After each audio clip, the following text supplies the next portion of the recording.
happens when self-employed independent musicians get pregnant? Finding out you are expecting a little one is surely exciting and beautiful, but being part of an atypical category of workers can add a lot of stress to this delicate phase of your life. This is what I am experiencing right now. A lot of excitement and happiness, but a lot of doubts and anxieties too. Will I be able to keep earning enough to maintain my business alive and also contribute to my family expenses, savings, and investments? What is going to happen after his or her birth? Will I still be able to perform? Well, any self-employed or solopreneur mother-to-be, and a musician in particular, has to face these anxieties very early in her pregnancy. At the time of filming, I am currently in week 17, so only 4 months in. There are still 5 months left to the much-anticipated birth of my little one, but I somewhat feel the time is running so fast, my planning strategies cannot keep up. My baby bump is not that visible yet, and we haven't bought any baby items or clothing yet. We don't even have a baby room yet. However, the clock is ticking fast, and day after day, I realize how important it is to get my business ready before the baby arrives. The only problem is, it can be tough to do that with all those dreadful first trimester pregnancy symptoms, sickness above all. However, I think I managed to learn 5 precious things in the last 17 weeks of my life. 5 survival ideas that I want to share with any other independent musician who is also an expectant mother, maybe for the first time, like me. It is not easy to find articles and other material about this subject online. Of course, as solopreneur independent musicians, we are a minority, but we also need to feel supported and know that we are not alone in this journey. What we feel is totally normal, even if nobody else around us seems to understand. That's why I want to encourage you to share your experience in the comments down here if you are an independent musician and an expectant mother who needs the following 5 survival tips.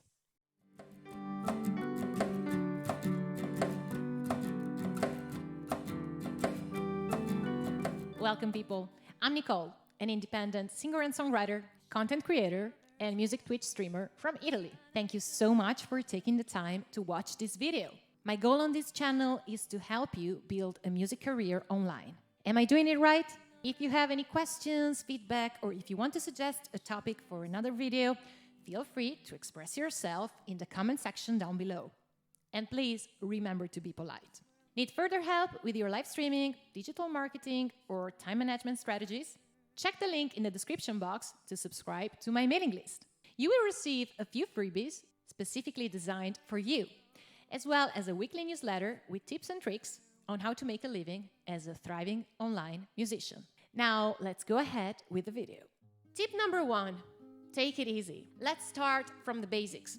I know it can be hard to slow down when our income depends on our ability to show up and be present all the time. However, if your doctors ask you to take it easy and get some rest, just do it. Even when your pregnancy is going well and you have your doctor's green light to keep working, you may feel tired, unmotivated, or unproductive on some days. This pregnancy is teaching me to always take it easy. Being the workaholic I was before didn't make my results any bigger than they are now. Now that I am listening to my body and getting all the rest that I need to, I am actually getting all my tasks done without too much stress. Sure, it takes more time than before.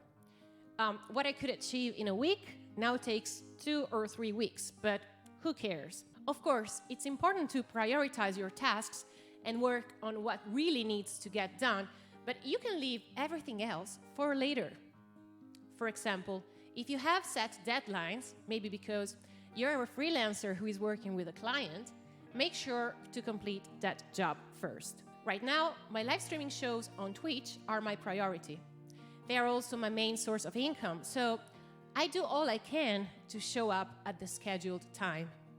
If this means putting aside a recording, some tasks connected to my content creation schedule, or any other activity on my to-do list, may it be. Tip number 2, don't put all your eggs in one basket. One of the tasks on my to-do list is to put the songwriting course I created on sale.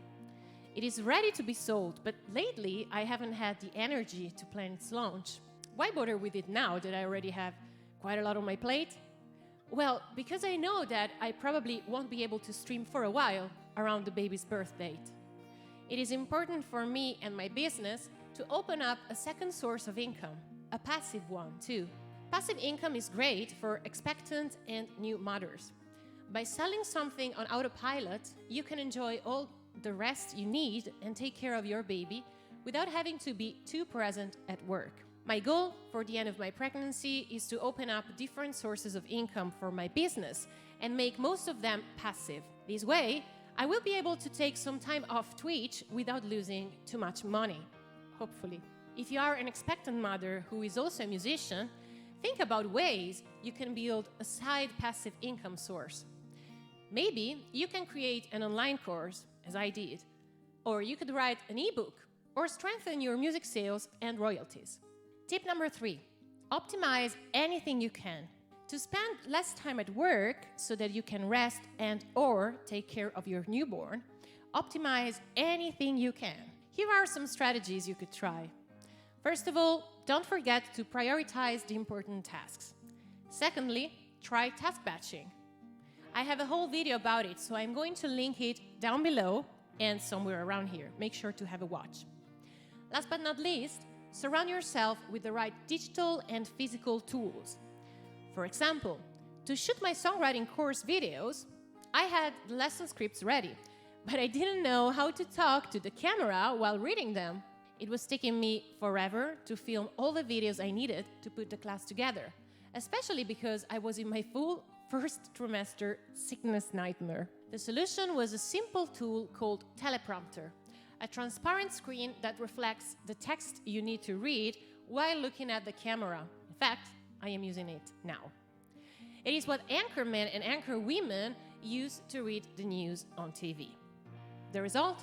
Instead of weeks, it took me days to shoot all the videos and then proceed to the editing. Even if I felt sick between the filming sessions, the process was very smooth. You can also use digital tools that help you achieve more in less time, for example, social media schedulers. Tip number 4, learn something new. In my experience, the tiredness and the sickness felt during the first trimester often resulted in a loss of motivation and interest in my projects. After some quick research on various forums, I found out I was not alone. When you are pregnant, you could feel less motivated to focus on your work. If you're feeling this, it is totally okay. But how can you beat this ugly feeling? I chose to learn a new skill, to keep my mind flexible and make it excited about a change. My personal choice was coding because I've always had an interest in websites and computers. As I inherited my grandpa's old accordion, I also tried to learn how to play it, but it is way too heavy for a pregnant woman to use it safely. You can choose to learn something new in music, such as a new instrument or some new songs, or you can also learn something completely different, but that interests you, as I did with coding. You can even learn something as a hobby, without caring too much about the results. I tried knitting and painting too, for example. The point is, get out of your routine and get yourself excited about something new. This may give you enough energy and motivation to get back to your projects with some renewed interest. Tip number 5, indulge in your favorite things. If learning a new skill is not enough to boost your motivation, try something less challenging. Being pregnant is hard. It is physically and mentally challenging, so there is nothing wrong if you feel drained and unable to do anything productive on some days. Instead of just lying in your bed and scrolling your phone, however, try something else. What are your favorite things? Do you enjoy reading a good book, watching a good TV show, going for a walk, or cooking? Engage in activities that recharge you and make you feel better. For example, I love walking, which is also a safe form of exercise during pregnancy, but always ask your doctor before doing this. I also love TV shows, and I must confess I spent most of my weekends in front of Netflix in the first month of my pregnancy. In this crazy phase of my life, I sometimes get the motivation to get up and work, by watching some episodes of what was my favorite TV show as a teenager, Charmed. Watching season 5, when Piper gets pregnant and has to deal with motherhood, witchcraft, and a business to run, made me feel somewhat empowered, on top of triggering some nice teenage memories.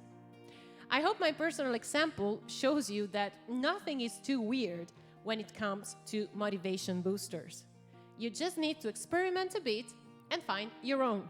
Whatever you do, always listen to your body, your doctors, and your mind. Try not to get stressed.